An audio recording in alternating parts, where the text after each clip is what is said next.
Hi everyone, my name is Phil and welcome to PhilDoes3D.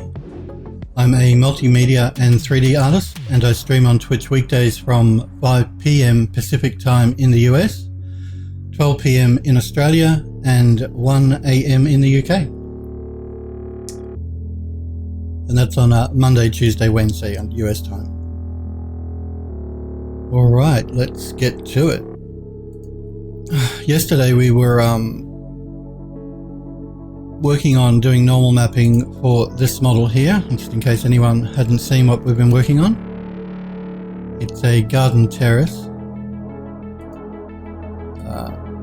that we are now doing some normal mapping for the various bits and pieces of geometry. So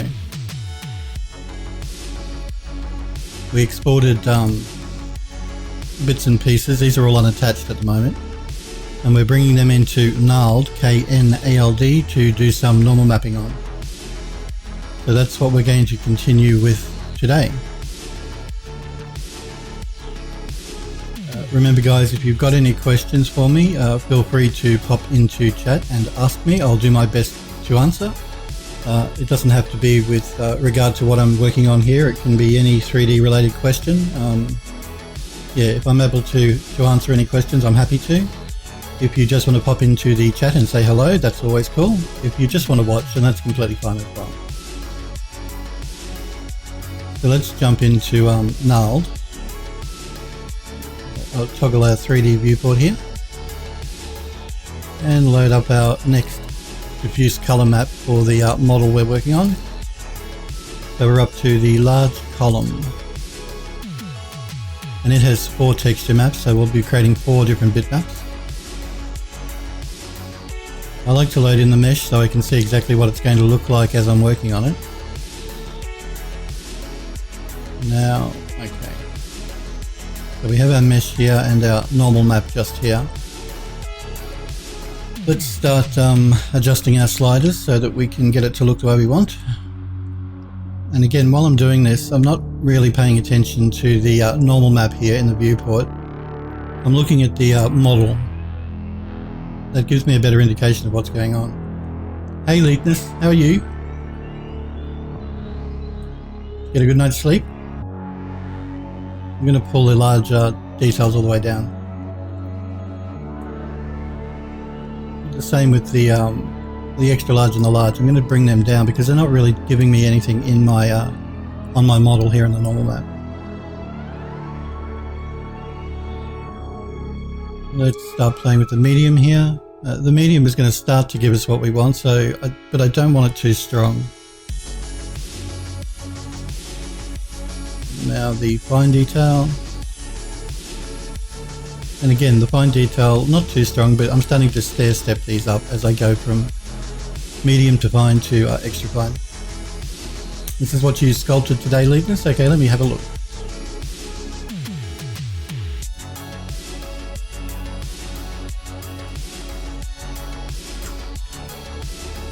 So this is something you've been working on today, Lemonius.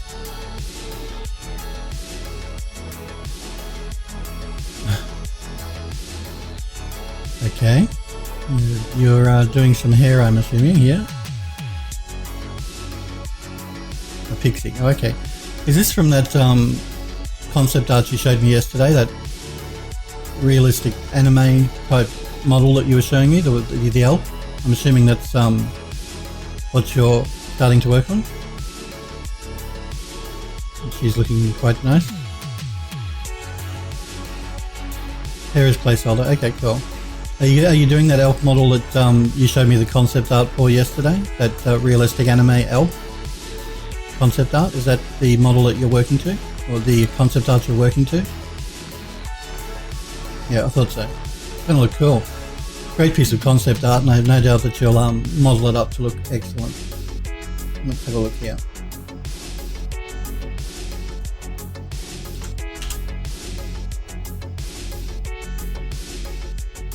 Yep, this is the concept art that Lemonius showed me yesterday, and he's doing the modelling for it.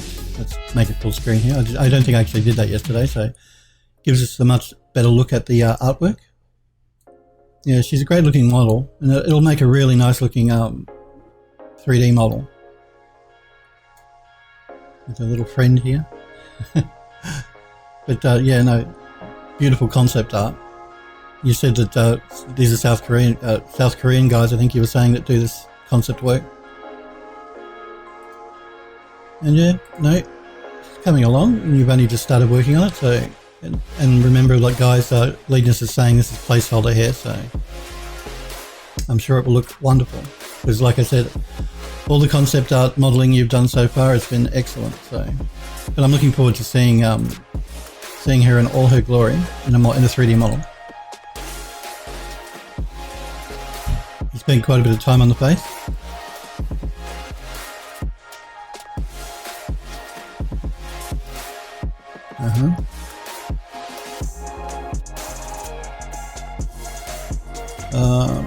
I'm just wondering whether the face might be a bit long.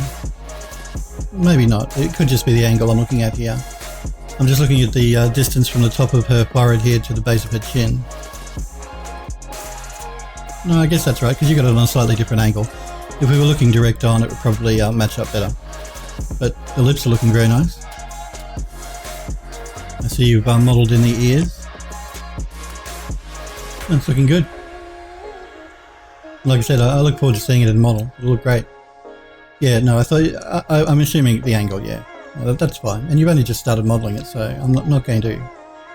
You know, it's looking good for the amount of work you put in it. Yeah, because she's looking direct on, and that's why I just thought the face was looking a little long. But we're looking at it on an angle like this, so if you look at my camera, when I move from full on to side on, it sort of elongates the face a bit. So cool. Like I said, I look forward to seeing it modelled up. So we've got our fine detail here, and like I was saying, I'm going to start stair-stepping these up slightly. Now let's go to our extra fine detail. And again, I want to bring it in so you can see that it's stone, but you don't want to go too nuts with it, because otherwise it'll start looking really pitted, and that's not really the look we're going for. So we're going to pull it back until it just starts to show up. And again, instead of my intensity being 100 here, I'm going to drop it back to 90 and just pull up a bit more in my fine details, I think. Yeah, something like that. Oh, it's your first ever base model from a sphere. Okay. Usually you'd take a base mesh, yep. Was there a reason you decided to go from a sphere? It's just so you can try out a different workflow? Because that's always good. Always good to mix and match it up a bit when you're working in 3D. And of course, you know, working from a base mesh of a face is always easier than working from a sphere. So to get that detail that you've got into the face, if you started with a sphere, you've done an excellent job. Really good.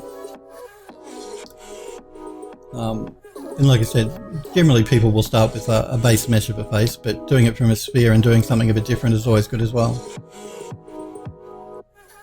So we have our normal map here. I think it's looking okay. Not too heavy, not too light. Let's update our integrator. Before I do that though, I'm going to change my path here for my exports.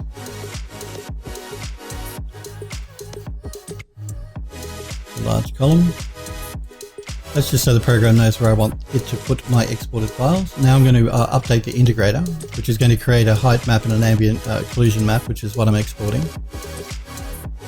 So that makes my height map for me, which you can use in the Unreal Engine if you want for parallax mapping, and ambient occlusion, which again you can use. It's good to have for game engines because you can overlay it on your diffuse bitmap texture to create a bit more interest. So we've got those. Let's export and pull up our next texture map, which is column R2. And again, I'm just going to pull in my mesh to double check that because it's a different texture, that the settings will look the same. They should. Yeah, that's fine. This is just to double check that this the settings we have here for this normal map still apply to the new texture, and they're okay. Generally, you wouldn't want to change these settings for the same pieces of geometry. You should keep them the same. But it's always a good idea just to double check to make sure. Okay, again we're going to update our integrator. Export. Let's get the next texture map. I really wish it had stopped putting that between my two monitors. R3. And again, loading up my model. It's a shame there's no way I can tell it to lock to this model until I want to change it. But anyway. And again, that's looking okay. Export. And our last texture map, R4, because we created 4 different texture maps for that piece of geometry, because we use it so often around the outside of the garden terrace. So let me just jump it back into max so I can show anyone that might not be sure as to why we've created 4 texture maps. It's because this column is used so much around the outside of the terrace. You can't get away with just using 1 texture map because it's going to start repeating and people will notice.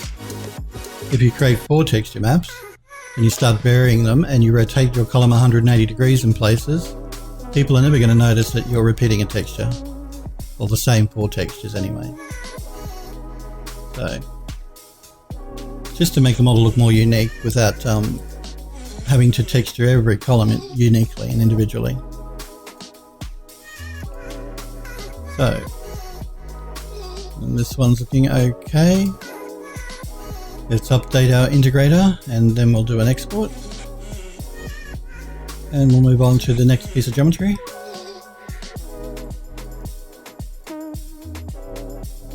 Left banister here.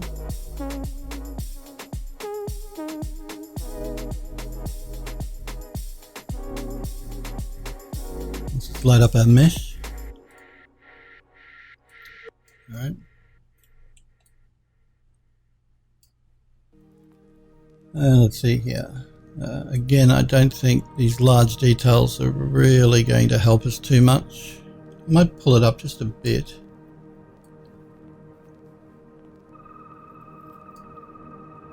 Medium details, a little bit more. Again, we're going more for the stair stepping.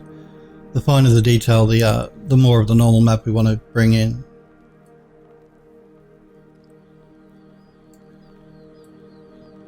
And then the extra fine detail.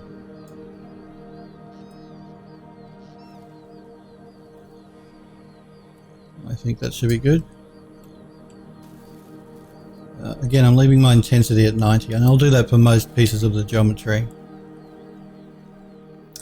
Update our integrator. What are you saying here, Leadness? The first mesh?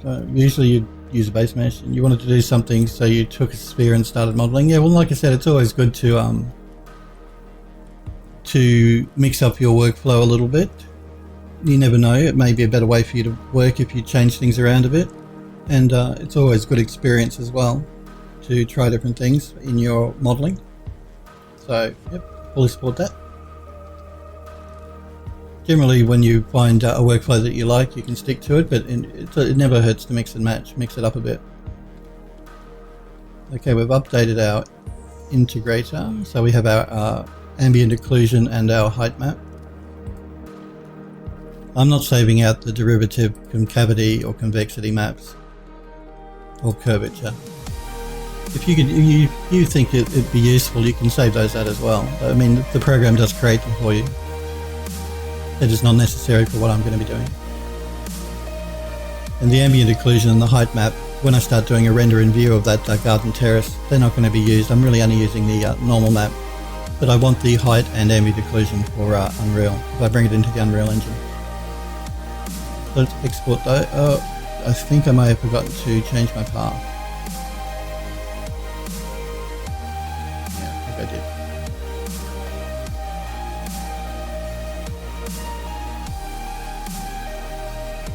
So let's do that and export again. That just means I have some textures in a folder that I don't need. Lina says you needed a custom model with open mouth as a base mesh for future characters anyway. Well, that's a very good point. Once you've created your base mesh, then you can reuse it for other characters that you're creating. So it's a time saver. The face anatomy was always your weakness. Okay, looking at your previous character modeling work, I don't think that's true. I think you've done really good faces. The detailing you put into the costumes is always excellent, but I've never noticed a problem with the faces either. You probably know better than me though, it's your work. And like I said, it's always good to try something new, and once you create a base mesh that you can work with a workflow, it always makes future modeling much easier. Where were we? We changed the path, we exported our updated models, so let's move on to our next piece of geometry.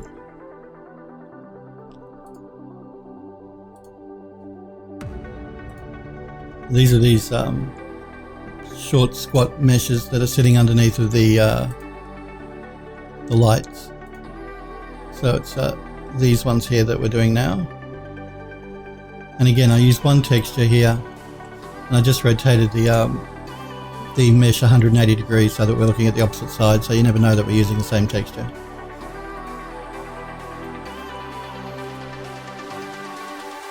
And again, let's change our path while I remember. What are you saying? You need to spend a lot of time tweaking the faces so that'll look good, Lina. Okay. Well, the face is probably the most I won't say difficult, but the focal point for a character, and so it's the first thing people are generally going to start looking at and concentrating on. So yeah, I understand having to spend a lot of time doing the facial work. And yeah, to get faces to look right is an art. It's definitely an art to do that. Saying most of your base meshes online are done by amateurs anyway. Most of the base meshes online are done by amateurs. You probably know better than me again, because I'm not a character artist. I'm an environment and arch-viz artist, so I don't do character work. And you're saying they all look too generic and out of style? Probably true.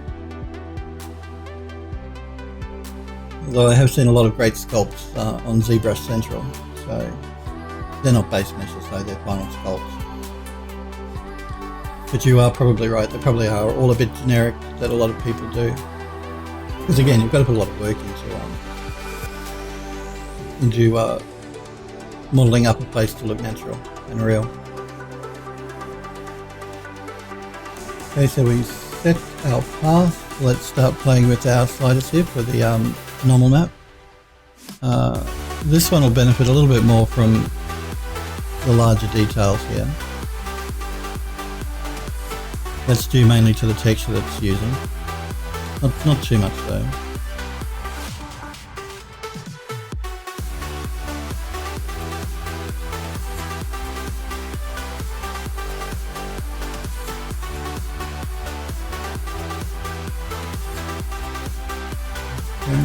Something like that I think will be good.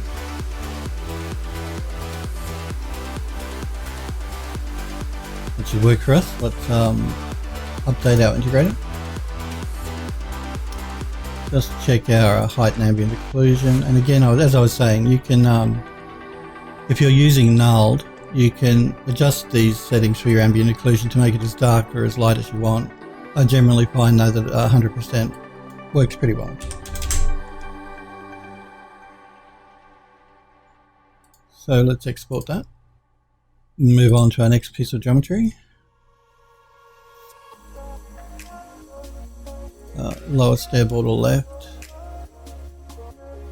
I'm actually, yeah, no, we'll do this, but this is the other side of the wall at the front. Let's change our path here.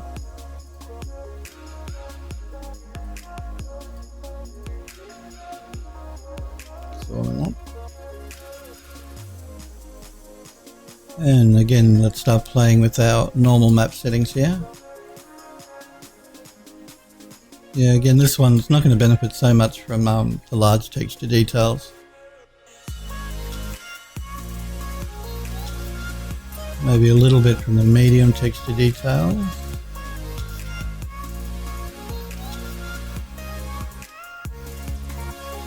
This piece of geometry has quite a bit of dirt on it, so you can afford to go a little bit higher than you normally would for another piece of geometry. Eliteness says you've learned a trick from Disney character artists to sculpt the mouth. Oh, okay, cool. And again, let's get back to what we were talking about yesterday and watching tutorials, video tutorials or other people work. It's always a good thing to do because you'll always pick up tips and tricks that you didn't know about.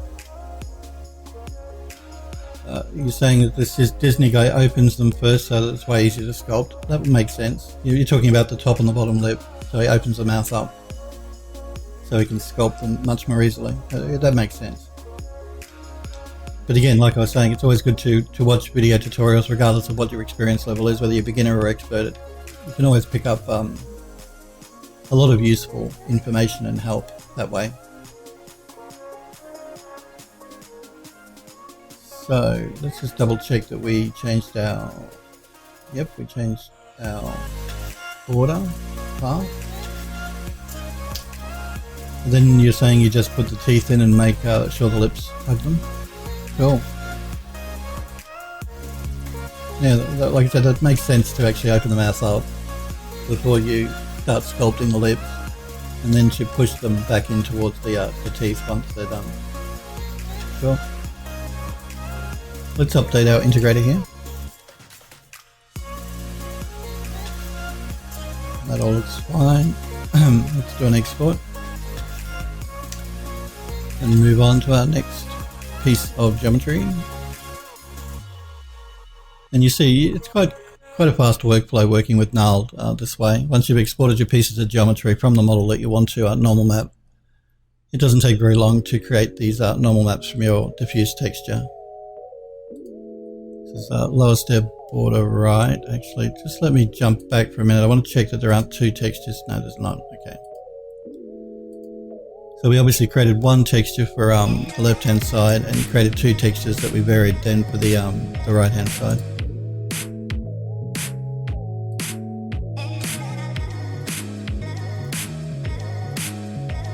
This is a slightly larger border here, and again, these borders here at the front of the model that we're working on now on both sides.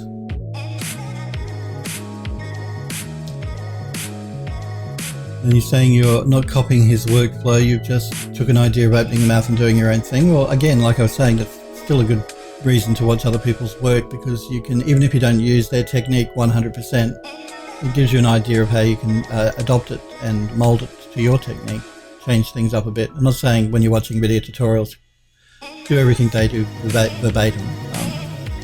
By all means, switch it up a bit. If you think you can do it a slightly different way and it's better for you, do that. That's great. And you're saying you did that because you couldn't sculpt the mouth at all. Yeah. Well, again, the eyes and the mouth, I'd say were probably two of the hardest things to model on a face. Maybe the nose as well can be a bit tricky, but the eyes specifically, because it's the focal point generally of your face, so something people are really going to be looking at. But like I said, you're doing a good job. And I've seen your other models and they've been modelled up really well, so I have no doubt you're going to do a great job. Again though, we don't really need to change any of these settings here because it's the same type of piece of geometry, just on the other side.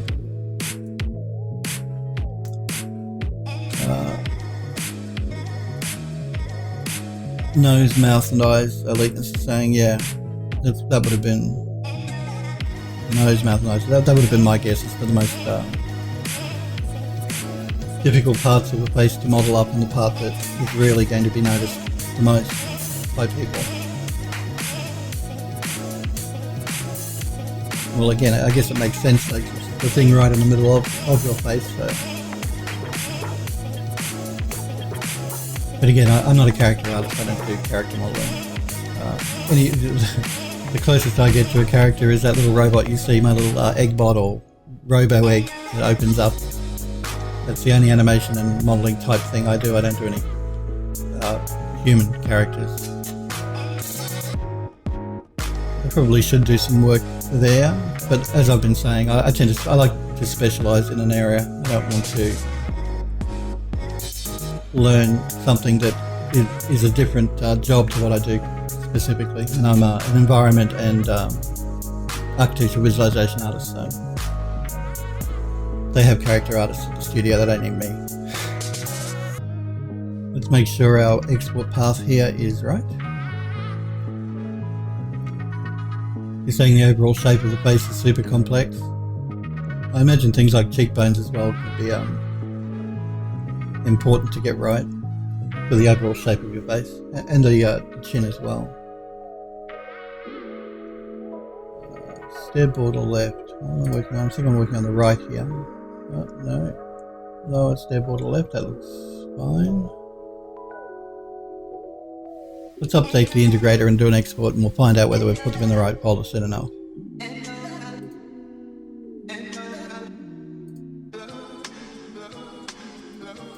And I didn't. That's okay. We'll just have to change our path. I want to go into stair border right, not stair border left. Go on there. And let's export them again.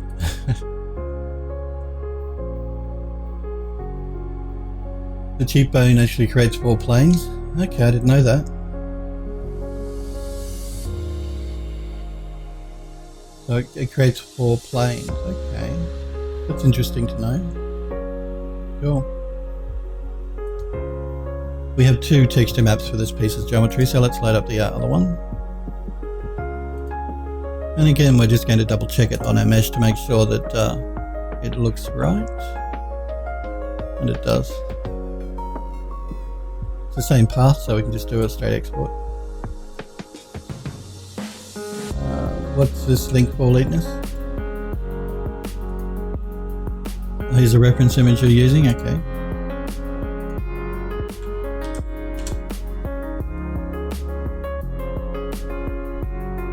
Oh, okay, I see what you mean.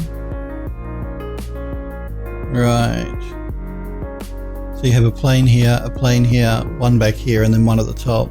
And then you sculpt that out. Okay. That's really interesting. Like I said, I don't do character work, so I'm always interested to see how you guys start your model and then sculpt them up. Really interesting. Okay, yep. I see you've actually got through here, that's not one piece, you've actually got 2 through here, which I didn't notice at first, but so you have the front, the 2 here, the one at the top and the one at the back. Cool. And then the chin line through here. Okay. It's really interesting. Thanks for showing me that image. Like I said, I'm always interested to find out how you guys sculpt these things up, because I don't do character work and it's always interesting to find out. Cool. So we've loaded up our second texture. We don't have to change any of our normal map settings because it's the same piece of geometry, just swapping out the texture.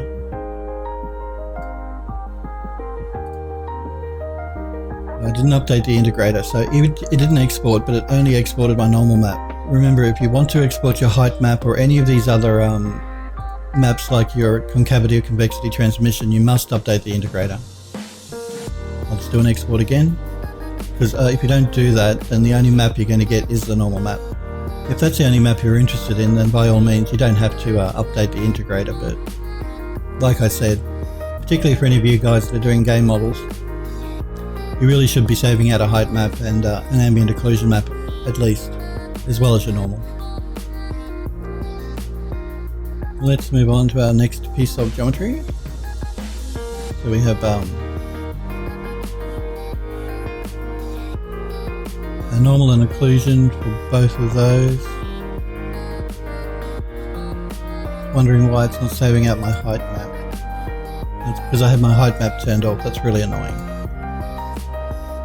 I'm going to turn that on, and there's a little button here with an arrow. If you click that, that'll save whatever you've set here as your debug value. So I'm going to do that now, just to make sure the next time I open the program it remembers what I want exported. Between yesterday and today, I didn't save my settings, so it turned off the height map. So it's going to do another export here on this one, and I'm going to load up the previous color texture as well. This one here. I won't reload my model because I've already checked it that way. I'm just going to update the integrator and do another export.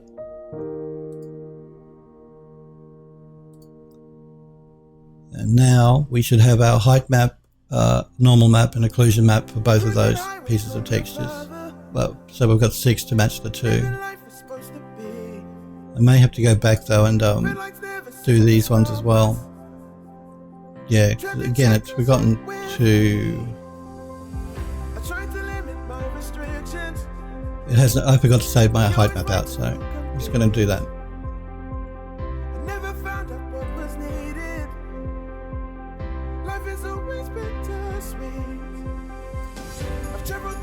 I don't have to change my settings though, again, because we're using the same piece of geometry, so I just have to update the integrator. I do have to remember to change my path here.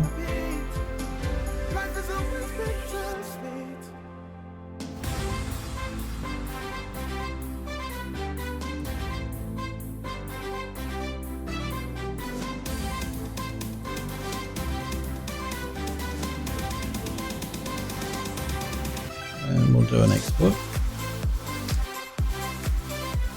You're saying it's really cool to realise that just 24 hours ago you in the past couldn't do that kind of sculpt, and now here it is in front of me. It is always cool.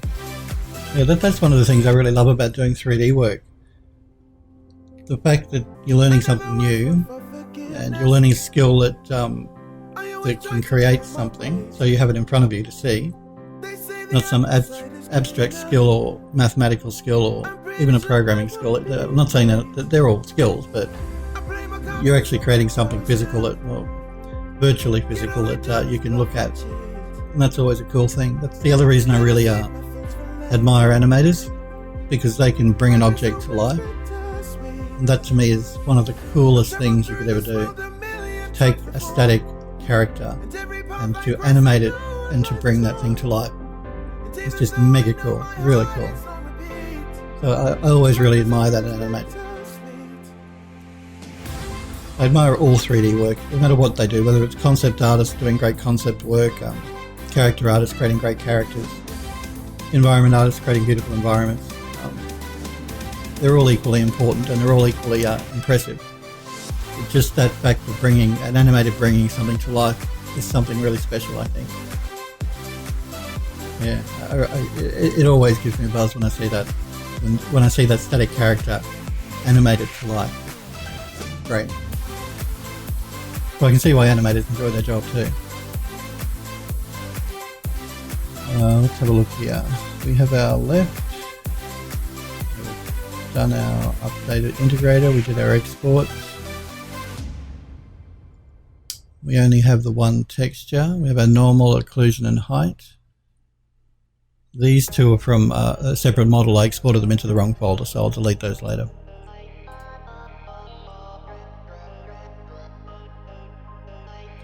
Lina says, the theory of animation. He knows the theory of animation, just so I know what's up and how it works. Yeah, well, I'm the same way. I mean, I know the basics of animation.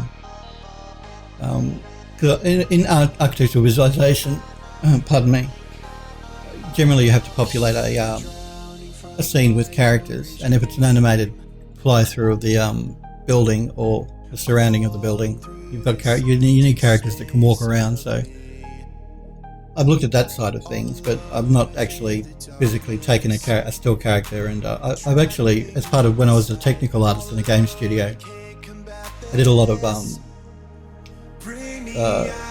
skeletal mesh creation, that type of thing. So I've done that sort of work where you recreate your skeleton and so the animators can animate it.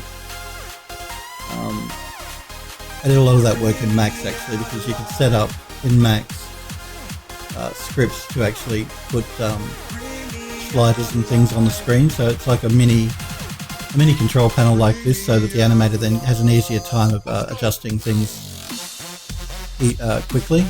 Things like how open the mouth would be, or how rigid the joints are on the model, and that's all done with a slider like this. And I used to create scripts in Max to do all of that to make their life easier, but as far as the actual animation goes, yeah, I had to do that. Animators did that. So that's just one of my jobs, is when I was working as a technical artist.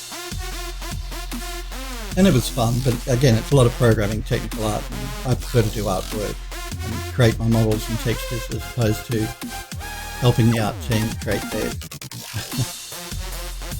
That's why I moved away from technical art and got back into my 3D modelling and texturing and that type of thing. It was an interesting job to do while I did it. And it's helped me in my own workflow. If there's something I want to do that I think could benefit from a quick tool created in Max, then I'll do that. That's actually why I created a plugin here on my blog. If you go to my blog and you do use 3D Studio Max and you use SpeedTree to do any plant animation, I created a plugin so that you could take your this is the plugin for 3D Studio Max, by the way. Max 2010 up to 2017 should work on. To take your animated trees that you export from SpeedTree, you run my little plugin here, and you can convert the animated plant into a format that you can then load into Eon View. If you're interested in that, you can check out my blog here, which is blog.psine.com, or watch the video on my YouTube channel, or on my Twitch channel. Actually, under the videos section at the very bottom, you'll find this tutorial. It goes through installing the plugin, exporting your animated tree from SpeedTree, and then converting it in Max and importing it into View. It's all covered in that tutorial. That's just for anyone, like I said, that is using SpeedTree and wants to take their animated trees from SpeedTree into Eon View to do renders, animated renders.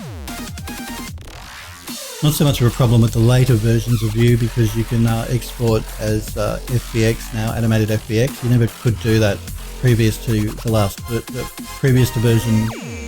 Well, I think they're up to 2016 now, but they introduced that in 2015. But that's not in all versions of View. I think that's only in the most expensive version they sell, which is like $1,500. The extreme version of View.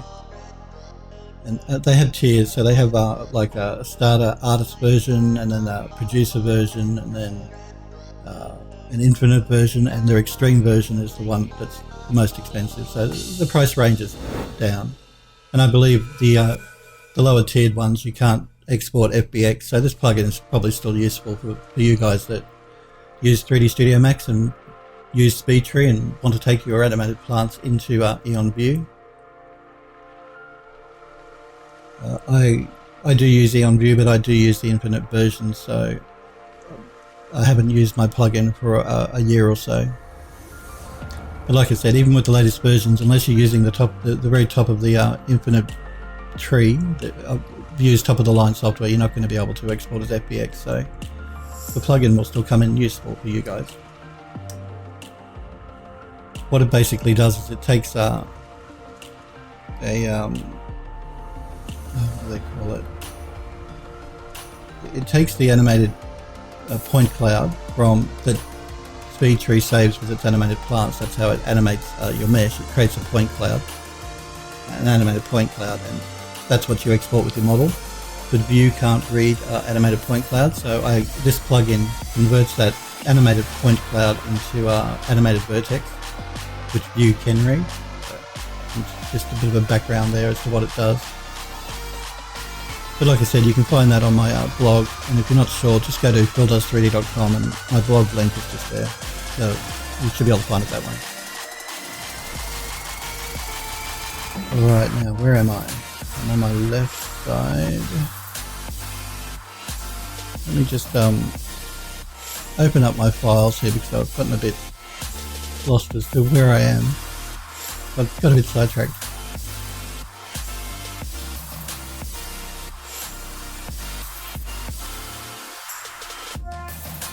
Finals. nulled models, FBX. Going to open this folder up and close these down because we're not using them.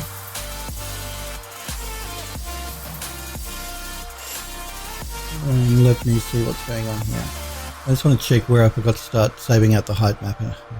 It was quite far back. So what we're going to do, these ones, yeah, no, I didn't do the height map for them either. Looks like all the work we started to do, the height map starts here. So what I'm going to do is, we're just going to quickly go over what we did again. I'm just going to remove these so that I don't get completely confused. We only did 4 or so models, so it's not a big deal. And like I said, I really do want that height map because I probably will end up taking that garden terrace model that we're creating in Max and bringing it into Unreal. Again, because like I know a lot of you guys are using Unreal and you like to do stuff to create games. So